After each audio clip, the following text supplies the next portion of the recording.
Hello guys, एक बार मैं रोहित शर्मा फिर से यहाँ पे स्वागत करता हूँ हमारे चैनल जुपिटर क्लासेस में। तो गाइस, आज इस वीडियो में हम बात करेंगे highlights of the union budget 2021-2022, जिसको कल ही हमारी फाइनेंस मिनिस्टर ने यहाँ पे प्रेजेंट किया है। ठीक है, आप सबको पता है कि फरवरी 1 को बजट प्रस्तुत किया जाता है। इससे कुछ दिन पहले, 1-2 दिन पहले यहाँ पर इकोनॉमिक सर्वे लाया जाता है। ठीक है, इज इट क्लियर? तो गाइज मैं आपको बता दूं यार, ये वीडियो बनाते बनाते ना मुझे बहुत परेशानी आई है। ठीक है, क्योंकि 2-3 बार तो इसकी पीपीटी बन के मेरे पास क्या हो गई, एक बार मैंने पीपीटी बनाई, उसके बाद क्या हो गया, वो डिलीट हो गई, सेव ही नहीं हुई। उसके बाद एक बार वीडियो रिकॉर्ड की, उसमें आवाज़ ही नहीं आई, बीच में कुछ इश्यूज आ रहे थे। ठीक है गाइज, चौथी बार अभी शायद वीडियो रिकॉर्ड कर रहा हूँ और 2 बार पीपीटी बनाई है। तो गाइज एक और बात बता दूँ, अगर आप ये वीडियो पूरी देखेंगे तभी इस वीडियो को आगे प्ले करना, नहीं देखनी है वीडियो कट कर दो, छोड़ दो। ठीक है, जिसको पढ़ना है वो इस वीडियो को पूरा देखेगा, क्योंकि आपके एग्जाम पॉइंट ऑफ व्यू से ये वीडियो बहुत ही इंपॉर्टेंट रहने वाली है। और इस वीडियो में से गाइज आपके एग्जाम में 1 से 2 क्वेश्चन पूछा जाता है। ठीक है, इसके अंदर कुछ स्कीम्स भी हैं जो कि आपको देखने को मिलेंगी आगे। ठीक है गाइज, बहुत मेहनत से आपके लिए वीडियो लेकर आया हूं। जो भी हाईलाइट होंगी यूनियन बजट 2021 की, वो आपको इस वीडियो में देखने को मिलेंगी। गाइज आई डोंट थिंक कि आपको ये वीडियो देखने के बाद यूनियन बजट की आपको कोई दूसरी वीडियो देखनी पड़ेगी। ठीक है, ओके। अभी यहाँ पर देखेंगे, यहाँ पे 2022 लिख लीजिएगा। ठीक है, जो यहाँ पर 2021 है, 2022 लिख लीजिएगा। ठीक है, ओके। यहाँ पे यूनियन बजट जिसको प्रेजेंट किया है फाइनेंस मिनिस्टर ने, निर्मला सीतारमण जी जो है अभी हमारी फाइनेंस मिनिस्टर हैं। ठीक है, उन्होंने यहाँ पर इस बार का जो फाइनेंशियल ईयर रहेगा, तो गाइज फाइनेंशियल ईयर सबसे पहले ये बता दूं आपको, फाइनेंशियल ईयर कहाँ से कहाँ तक रहता है। ये रहता है अप्रैल 1 से 31 मार्च तक। ठीक है, ये रहता है हमारा फाइनेंशियल ईयर। तो इस बार का फाइनेंशियल ईयर जो है 6 पिलर्स के ऊपर यहाँ पर टिका हुआ रहेगा। सबसे पहले क्या है, हेल्थ एंड वेलबींग देखा जाएगा, फिजिकल एंड फाइनेंशियल कैपिटल देखा जाएगा, और इंफ्रास्ट्रक्चर देखा जाएगा, inclusive development for aspirational India, री इन्विगोरेटिंग ह्यूमन कैपिटल। ठीक है, उसके बाद innovation and research and development, minimum government and maximum governance. ठीक है, ये इन 6 पिलर्स पर हमारा जो यूनियन बजट है वो यहाँ पर रहेगा। ये एक क्वेश्चन तो आपका यहाँ से बनने वाला है। ठीक है, जो भी बड़े बड़े एग्जाम की तैयारी कर रहे हैं उनके लिए। ठीक है, अभी आगे चलते हैं। तो यहाँ पर एक और चीज यहाँ पर बताई गई है, कुछ अनाउंसमेंट यहाँ पर करी गई है। यहाँ पर क्या बोला है कि कस्टम ड्यूटी जो है उनमें क्या किया जाएगा, उनको थोड़ा सा उनमें हाइक किया जाएगा, उनको बढ़ाया जाएगा। अब भैया यहाँ पे एक चीज आपके लिए आती है, एक तो है यहाँ पे ड्यूटी, आपने एक बार देखा। ठीक है, ये वो ड्यूटी नहीं जो कि आपको ड्यूटी देनी है, ये फंडामेंटल ड्यूटीज नहीं है। ठीक है, एक होता है ड्यूटी, एक होता है टैक्स। ठीक है, ड्यूटी क्या होती है, टैक्स क्या होता है, थोड़ा सा डिफरेंस जान लीजिए। ड्यूटी क्या होती है, ड्यूटी उस चीज पे लगाई जाती है, जैसे हमने कोई चीज इंपोर्ट किया, इसके ऊपर ड्यूटी लगाई जाती है, जिसके ऊपर टैक्स लगता है उसको बोलते हैं ड्यूटी। इसके बाद टैक्स जो होता है, टैक्स लगता है डोमेस्टिक जो यहाँ पर रहते हैं लोग, उनके ऊपर जो इनकम टैक्स लगता है। ठीक है, डायरेक्ट टैक्स, इनडायरेक्ट टैक्स। ठीक है, वो तो अभी इकोनॉमिक सर पढ़ा रहे हैं, वहां पे आपने पढ़ लिया होगा। ठीक है, तो ये लगता है हमारी इनकम के ऊपर। आई होप गाइस ये क्लियर है। ठीक है, ये किस लिए यहाँ पर हाइक किया जाएगा, यहाँ पे मेक इन इंडिया जो है उसको बेनिफिट पहुंचाया जाएगा। और यहाँ पर प्रपोजल दिया गया है कि और जो 2 और पब्लिक सेक्टर बैंक को डिसइन्वेस्ट किया जाएगा। अभी आगे डिसइन्वेस्ट बताऊं होता क्या है। ठीक है, और जनरल इंश्योरेंस कंपनी जो है इसको क्या किया जाएगा, डिसइन्वेस्ट किया जाएगा। और बहुत सारी इंफ्रास्ट्रक्चरल प्लेजेस यहां पर ली गई हैं। ओके, अब आते हैं हम, हमारा जो पॉइंट था डिसइन्वेस्ट। ठीक है, पहले जानते हैं इन्वेस्ट, फिर जानते हैं डिसइन्वेस्ट। ठीक है, अब इन्वेस्टमेंट क्या होता है, इन्वेस्टमेंट होता है हम अपनी मनी से क्या करते हैं, कुछ हम सिक्योरिटीज खरीदते हैं। ठीक है, मनी से सिक्योरिटीज खरीदते हैं, वो हमने कर दिया इन्वेस्ट, जिससे हमने अपने लिए एसेट खरीदे, सिक्योरिटी खरीदी, हमने एसेट खरीदा। ठीक है, अब जब डिसइन्वेस्ट क्या होता है, जब हम उस एसेट को बेच डालेंगे, उस एसेट को सेल कर देंगे, उसको हम बोलते हैं डिसइन्वेस्टमेंट। ठीक है गाइज, आई होप कि ये पॉइंट आपका क्लियर हो गया है। नहीं क्लियर हुआ है, आप हमारे इकोनॉमिक सेक्शन की जो प्लेलिस्ट है वहां पर जाइए, फिस्कल पॉलिसी का चैप्टर खोलिए, वहां पर देखिए, तो वहां पे अच्छे से समझाया हुआ है। ठीक है, अभी बताया गया है कि जो फिस्कल डेफिसिट यहाँ पे रहने वाला है 2021-22 का, ठीक है। 2021-22 का जो फिस्कल डेफिसिट रहने वाला है वो रहने वाला है 6.8%, और अभी कितना है, अभी है 9.5% किसका, जीडीपी का, ठीक है। जीडीपी क्या होता है, ग्रॉस डोमेस्टिक प्रोडक्ट, ठीक है। अभी हम उतना डीप नहीं जाएंगे, अभी हम इंपॉर्टेंट पॉइंट देखेंगे। फिस्कल डेफिसिट क्या होता है, इसे हम गाइस फाइनेंशियल डेफिसिट कह सकते हैं। इसमें क्या होता है, एक सिंपल सी अगर मैं आपको यहां पर एग्जांपल दूं, आमदनी अठन्नी खर्चा रुपया, ठीक है। एक उदाहरण यहां पर आपके लिए मैंने दे दिया। इसमें क्या है, जब आपका रेवेन्यू किससे कम रहेगा, जो आपका एक्सपेंडिचर है उससे अगर आपका रेवेन्यू कम रहता है उसको हम बोलते हैं फिस्कल डेफिसिट, ठीक है। एक होता है हमारे पास फिस्कल सरप्लस। सरप्लस में क्या है, डेफिसिट का अपोजिट। जब हमारा क्या रहेगा, जब हमारा रेवेन्यू जो है एक्सपेंडिचर से ज्यादा होगा उसको हम बोलेंगे फिस्कल सरप्लस। आई होप कि इट इज क्लियर नाउ, ठीक है। इसके बाद पर्सनल इनकम टैक्स की स्लैब जो है वो जैसी थी वैसी ही रहेंगी, ठीक है। उसमें कोई चेंजेस यहां पर नहीं लाया गया है। अब हम चलते हैं जो मेन फोकस है हमारा उसके ऊपर, जो हमारी पिलर्स हैं। सबसे पहले यहां पर हेल्थ एंड सैनिटेशन के ऊपर बात की गई है। एक नई स्कीम जो यहां पर लाई जाएगी इसका नाम है प्राइम मिनिस्टर आत्मनिर्भर स्वास्थ्य भारत योजना। इसको लॉन्च किया जाएगा जिससे हमारी प्राइमरी, सेकेंडरी और टर्शरी हेल्थ केयर जो है उसको डेवलप किया जाएगा, ठीक है। इसके बाद मिशन पोषण 2.0, ठीक है, इसको इंप्रूव किया जाएगा, इसको लाया जाएगा जिससे कि जो हमारी न्यूट्रिशनल आउटकम्स जो हैं, हमारे टोटल 112 एस्पायरेशनल डिस्ट्रिक्ट हैं। वहां पे मैंने पहले कहा था कि देखिए, जो जिसने हमारी करंट अफेयर वाली वीडियो देखी है, मैंने वहां पे आपसे डिस्कस किया था कि एस्पायरेशनल डिस्ट्रिक्ट्स क्या होती हैं, जिनके ऊपर क्या किया जाता है, 6 डेवलपमेंटल एरियाज के उनके ऊपर काम किया जाता है, ठीक है। ओके, तो उनकी न्यूट्रिशनल आउटकम्स को यहाँ पे इंप्रूव किया जाएगा इन 112 एस्पायरेशनल डिस्ट्रिक्ट में, जिनके ऊपर ज़्यादा फोकस किया जाता है। उसके बाद हेल्थ एंड सैनिटाइजेशन में क्या होगा कि आपका operationalization of 17 new public health unit बनाए जाएंगे at point of entry. Entry के पॉइंट पे यहाँ पे 17 नए पब्लिक हेल्थ यूनिट यहाँ पे ऑपरेशनलाइज किए जाएंगे। और यहां पर बताया गया है कि जो एग्जिस्टिंग हेल्थ यूनिट जो है एट 32 एयरपोर्ट्स पर उनको मॉडर्नाइज किया जाएगा, ठीक है। 15 सी पोर्ट पर और लैंड पोर्ट्स पर यहां पर क्या किया जाएगा, जितने भी यहां पर एग्जिस्टिंग हेल्थ यूनिट है उनको मॉडर्नाइज किया जाएगा, ये इसमें बताया गया है, ठीक है। उसके बाद जल जीवन mission urban aimed at better water supply national wide, ठीक है। यहां पे बताया गया है कि जो जल जीवन मिशन अर्बन है इसमें एम रखा गया है कि बेटर वाटर सप्लाई जो है नेशनल वाइड यहां पर पहुंचाई जाएगी। उसके बाद एक और बात इसमें बताई गई है कि जो स्वच्छ भारत मिशन, जो अर्बन स्वच्छ भारत मिशन जो है उसको स्ट्रेंथन करने की बात यहां पर की गई है, ठीक है।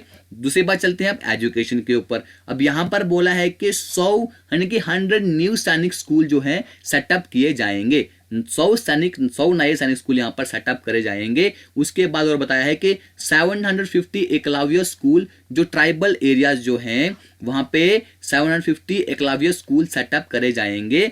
और लद्दाख में सेंट्रल यूनिवर्सिटी यहां पर बनाई जाएगी, ठीक है गाइस। एक इंपॉर्टेंट पॉइंट है, इसको आप अपने एग्जाम पॉइंट ऑफ व्यू से याद रख सकते हैं, और जम्मू कश्मीर वाले तो याद रखिएगा ही, ठीक है। इसके बाद इंफ्रास्ट्रक्चर के बारे में अब हम बात करेंगे। यहां पे क्या बोला है, vehicle scrapping policy to phase out old and unfit vehicles. अभी यहां पर क्या बोला है कि जो व्हीकल जो स्क्रैपिंग पॉलिसी जो है उसको यहां पर फेज आउट किया जाएगा। यहां पे जो ओल्ड और अनफिट व्हीकल जो उनको यहां पे बाहर निकाला जाएगा, ठीक है। And all vehicles to undergo fitness test in automated fitness centres every 20 years, personal vehicle every 15 year commercial vehicle, ठीक है। यानी कि जो पर्सनल व्हीकल जो है हर 20 साल के बाद उनको क्या किया जाएगा, फिटनेस टेस्ट के लिए उनको यहाँ पर भेजा जाएगा।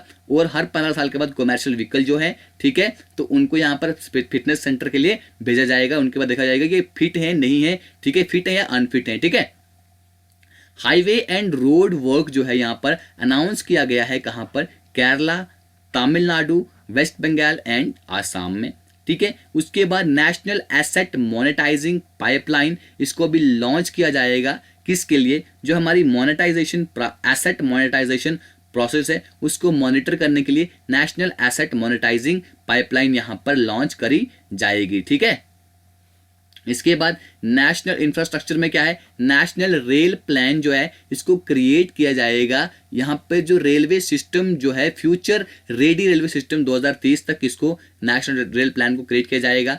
100% इलेक्ट्रिफिकेशन जो होगी रेलवेज की वो कंप्लीट हो जाएगी 2023 तक। ऐसे पॉइंट आपके एग्जाम में फ्रीक्वेंटली पूछे जाते हैं कि ये इलेक्ट्रिफिकेशन कब होगा पूरा, हाउसिंग फॉर ऑल कब पूरा होगा। ठीक है, मतलब कि 100% इलेक्ट्रिफिकेशन जो है विलेजेस की कब पूरी होगी, ऐसे क्वेश्चन आपके एग्जाम में फ्रीक्वेंटली पूछे जाते हैं। ठीक है, इसके बाद गाइज हमारे पास है मेट्रो सर्विसेज जो है 27 सिटीज में अनाउंस करी गई हैं, प्लस इसमें एडिशनल एलोकेशन जो है Kochi metro, Chennai metro phase 2, Bengaluru metro phase 2A and B, Nashik and Nagpur metros के लिए भी यहाँ पर एलोकेशन की गई है 27 सिटीज में मेट्रो सर्विसेज को अनाउंस के साथ साथ। ठीक है, इसके बाद नेशनल हाइड्रोजन मिशन जो है यहाँ पर लॉन्च किया जाएगा, जिससे hydrogen from green power sources से हाइड्रोजन को जनरेट करा जाएगा, उसके लिए नेशनल हाइड्रोजन मिशन भी यहाँ पर लॉन्च किया जाएगा। Recycling capacity of ports to be doubled by 2024, एक और इंपॉर्टेंट पॉइंट आपके लिए क्या है यहाँ पर,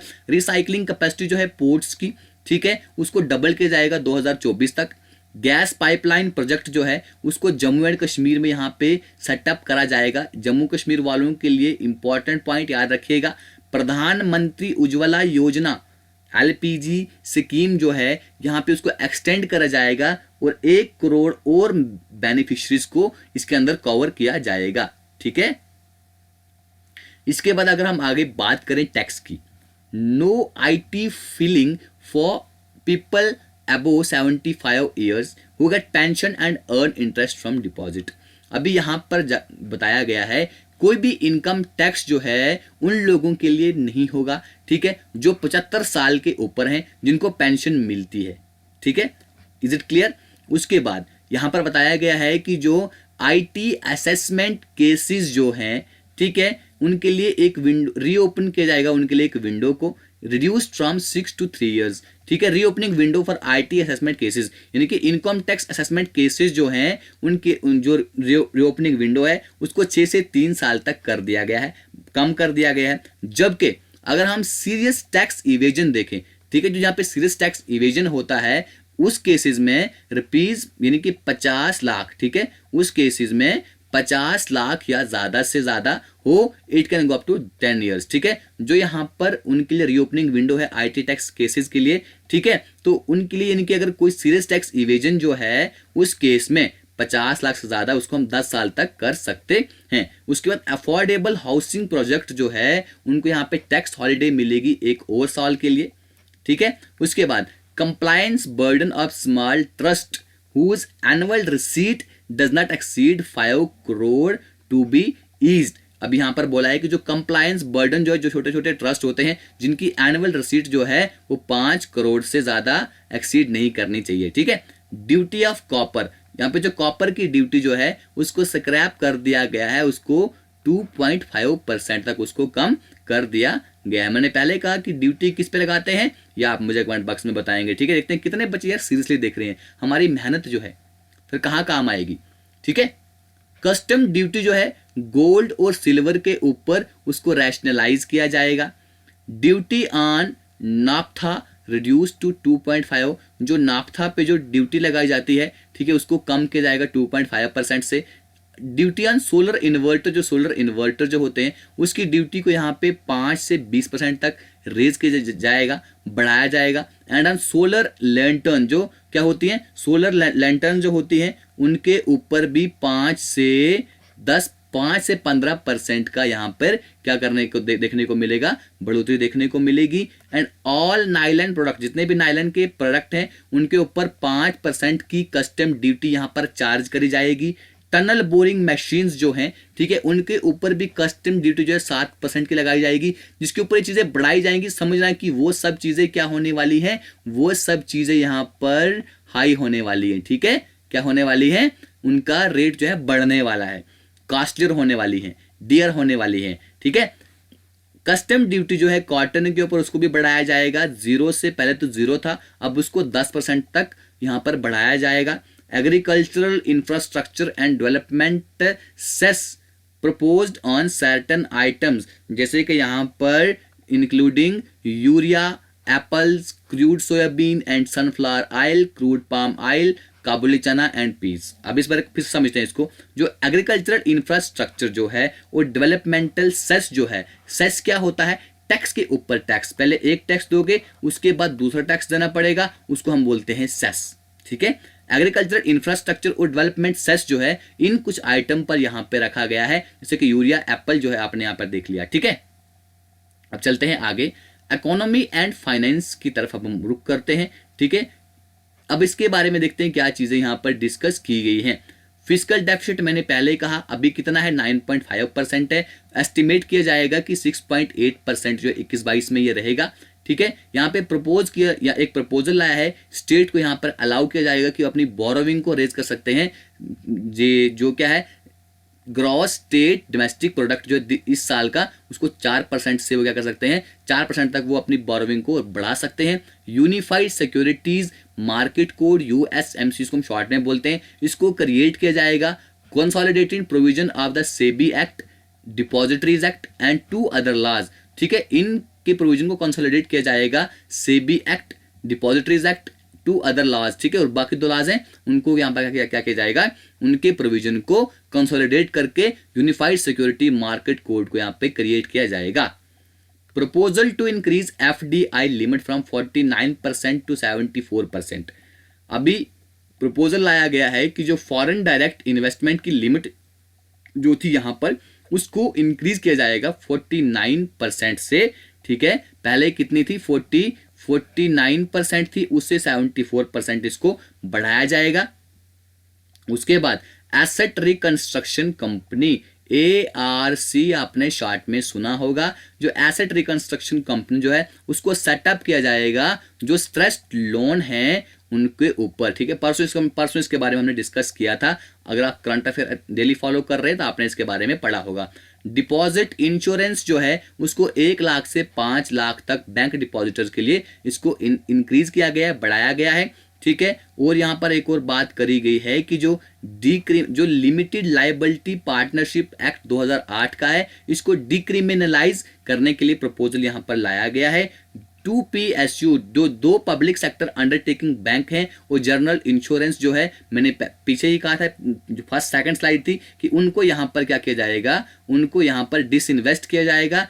and initial public offering, IPO क्या होता है? Initial public offering of LIC to debit this fiscal. ठीक है, इस फिस्कल को डेबिट करने के लिए LIC जो है उसको उसकी IPO की जाएगी, यानी कि उसकी बोली लगाई जाएगी। ठीक है, ओके। स्ट्रेटेजिक सेल जो है BPCL, IDBI bank, air India, 2P completed. जो स्ट्रेटेजिक सेल जो है BPCL, IDBI बैंक की, एयर इंडिया की, उनको कंप्लीट कर दिया जाएगा। ठीक है, अब चलते हैं एग्रीकल्चर में। तो भैया एग्रीकल्चर में क्या कुछ होने वाला है, बहुत सारा बवाल पहले ही यहाँ पर मच चुका है, जो कि अभी आपने पीछे दंगा देखा 26 जनवरी को लाल किले पे झंडा लहराया गया, वो सेकेंडरी बात है। जो भी है फार्मर्स को लेकर देखते हैं एग्रीकल्चर में यहाँ पर इस बार गवर्नमेंट ने क्या काम किया है। ठीक है, क्या काम करने वाली है इस फिस्कल ईयर में। एग्रीकल्चरल इंफ्रास्ट्रक्चर फंड जो है, ठीक है, इसको तैयार किया जाएगा, इसको अवेलेबल किया जाएगा APMCs for augmenting their infrastructure. उनके इंफ्रास्ट्रक्चर को ऑगमेंट करने के लिए, स्ट्रेंथन करने के लिए यहाँ पर क्या किया जाएगा, एग्रीकल्चर इंफ्रास्ट्रक्चर फंड दिया जाएगा। 1000 और ज़्यादा मंडी, 1000 ज़्यादा मंडी जो है उनको इंटीग्रेट किया जाएगा, और उनको ई-नैम मार्केट प्लेस यहाँ पर उनको 1000 मंडी को एक उसमें लाया जाएगा, ई नाम एक मार्केट प्लेस होगी। ठीक है, और 5 मेजर फिशिंग हब जो है, ठीक है, जिसमें के चेन्नई, कोची एंड पारादीप जो है उसको डेवलप किया जाएगा। एक मल्टीपर्पज सीव्ड पार्क जो है उसको इस्टेब्लिश किया जाएगा, कहां पर, तमिलनाडु में। गाइस बहुत ही इंपॉर्टेंट इसमें स्टेप्स हैं जिसको आपको कभी भी मिस नहीं करना चाहिए। आई होप कि हो सके तो आप इसके नोट्स भी तैयार कर सकते हैं आपके एग्जाम के लिए। अब देखते हैं कि एम्प्लॉयमेंट में क्या बात की है। एक पोर्टल जो है यहाँ पर लॉन्च किया जाएगा जिसमें इंफॉर्मेशन को मेंटेन किया जाएगा gig workers and construction workers के लिए। ठीक है, सोशल सिक्योरिटी को एक्सटेंड किया जाएगा to gig and platform workers के लिए। मार्जिन कैपिटल उसको marginal capital required for loans via stand up India scheme reduced from, जो मार्जिनल कैपिटल जो है जो लोन्स के लिए रिक्वायर होती है स्टैंड अप इंडिया स्कीम के तहत, तो उसको 25% से 15% तक उसको रिड्यूस किया गया है एससीज, एसटीज और वुमेन्स के लिए। ठीक है, ये था एम्प्लॉयमेंट को लेकर। अब देखते हैं कुछ इंपॉर्टेंट स्लाइड्स जो हैं जो कि पीआईबी पब्लिक इंफॉर्मेशन ब्यूरो से ली गई है मैंने। ठीक है, ये इंपॉर्टेंट है, जो अच्छे से देखेगा। यहां पर देखिए ये बताया गया है रिसीट, एक्सपेंडिचर, डेफिसिट ट्रेंड्स क्या रहेंगे। ठीक है, रिवेन्यू जो है, revenue receipt and capital receipt, revenue and capital. ठीक है, रिवेन्यू क्या होता है और कैपिटल क्या होता है, अगर नहीं पढ़ा है तो फिजिकल जो अभी सर ने परसों लेक्चर लिया है जो उस प्लेलिस्ट में जाके उसको देख लीजिए। ठीक है, रिवेन्यू रिसीट जो है ये करोड़ में यहाँ पर बताई गई है। ठीक है, रिवेन्यू रिसीट कितनी आएंगी हमारे पास, यानी कि ये 2019 की है। ठीक है, तो ये है हमारे पास यहाँ पर, ये है, ये 19 की है, 19-20 की ये है, और ये बाकी एक्चुअली यहाँ पर आपको देखने को मिलेंगी। ठीक है, ये यहाँ पर रिवेन्यू रिसीट इतना रहने वाला है 17, ये क्या है 1788,424, ये हमारा रिवेन्यू रिसीट यहाँ पर रहने वाला है। और यहाँ पर बताया गया है, ठीक है, 20-21 में जो हमारी कैपिटल रिसीट कितनी होंगी, कितनी कैपिटल हमारे पास आएगी। ठीक है, तो गाइज ये आएगी हमारे पास, यहाँ पर दिया गया है इतना, जो यहाँ पर आपके पास ये अमाउंट लिखा गया है। ठीक है, उसके बाद रिवेन्यू एक्सपेंडिचर, रिवेन्यू एक्सपेंडिचर कितना होगा हमारा, रिवेन्यू का खर्चा कितना होगा,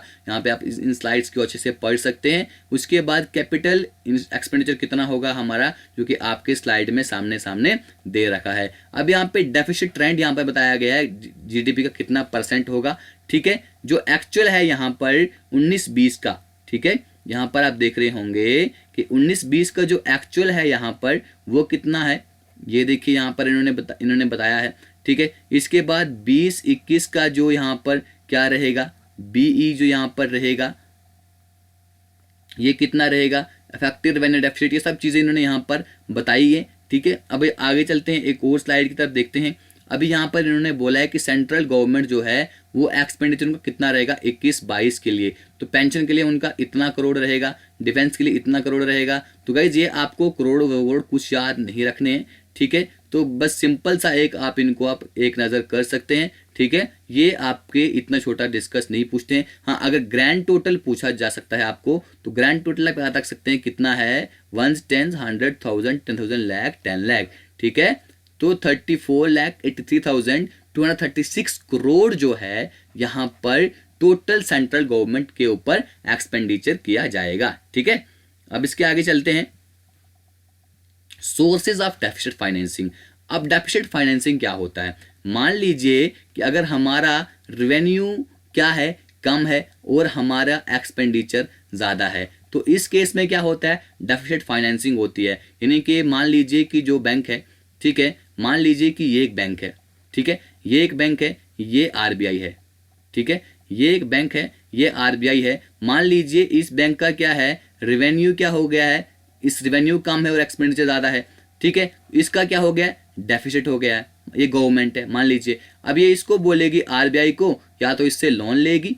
ठीक है, फाइनेंसिंग किस तरह से होती है, या तो सेंट्रल बैंक से ये लोन लेती है, या सेंट्रल बैंक को बोलती है जितना इनका डेफिसिट हुआ है तो उतने आप क्या कीजिए, उतने ज़्यादा पैसे और प्रिंट कीजिए।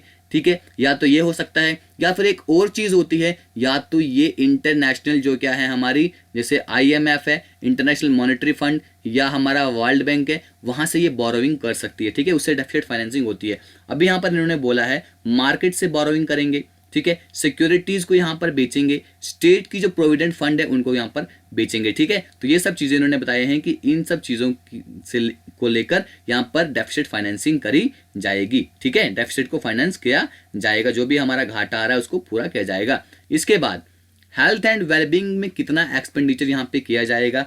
ठीक है, जैसे कि आप यहाँ पर देख रहे हैं कि 19-20 में कितना एक्सपेंडिचर यहाँ पर हुआ था, उसके बाद 20-21 में कितना एक्सपेंडिचर हुआ है, और यहाँ पर देख सकते हैं कि 21-22 में क्या एस्टिमेट लगाया जा रहा है कि यहाँ पर 2,23,846 करोड़, यानी कि 137 का अगर हम 2019 और 20 को से अगर कंपेयर करें तो सीधा ही 137 10% का यहाँ पे उछाल देखने को मिला है। देखते हैं होता है कि नहीं होता है, लेकिन बताया तो गया है। ठीक है, अब हम आगे देखते हैं जो सेंट्रल का जो रेवेन्यू एंड एक्सपेंडिचर क्या होगा। ठीक है, बोरोविंग एंड अदर लाइबिलिटीज से क्या होगा। ठीक है, कॉर्पोरेट टैक्स कितना आएगा, इनकम टैक्स कितना आएगा, कस्टम ड्यूटीज क्या होंगी, यूनियन एक्साइज ड्यूटीज क्या होंगी, जीएसटी से कितना आएगा, non tax revenue, non debt capital रसीद से कितना आएगा। तो ये सब गाइज हमें यहाँ पर बताया गया है। ठीक है, ये तो आ गया रुपीज कम्स फ्रॉम, आएगा यहाँ से, ये आएगा यहाँ से। अब जाएगा कहाँ को, सेंट्रल स्पॉन्सर्ड स्कीम में 9% जाएगा, सेंट्रल सेक्टर स्कीम में 13% जाएगा, इंटरेस्ट पेमेंट में 20%, डिफेंस में 8%, सब्सिडीज में, फाइनेंस कमीशन में, तो इन सब में हमारा पैसा जाएगा, आएगा यहाँ से, जाएगा यहाँ को। ठीक है, ओके, अब आगे चलते हैं, आगे और देखते हैं कि resources transferred to states and UTs. ठीक है, जो यहाँ पर रिसोर्स ट्रांसफर किए गए हैं स्टेट्स और यूटीज को 2019 में कितने करे गए थे, 11.95%, 19-20 में 11.45%, 20-21 में जो रिवाइज्ड एस्टिमेट है यहाँ पर तो गाइज वो है 13.14%। तो इसके बाद 21-22 के लिए रखा गया है 13.89% यहाँ पे, 13.89% यहाँ पर 21-22 के लिए रिसोर्सेज जो है स्टेट्स और यूटी को ट्रांसफर किए जाएंगे। ठीक है गाइज, ये सारा सोर्स जो है हमारा क्या है, पीआईबी है। ठीक है, अब आगे देखते हैं।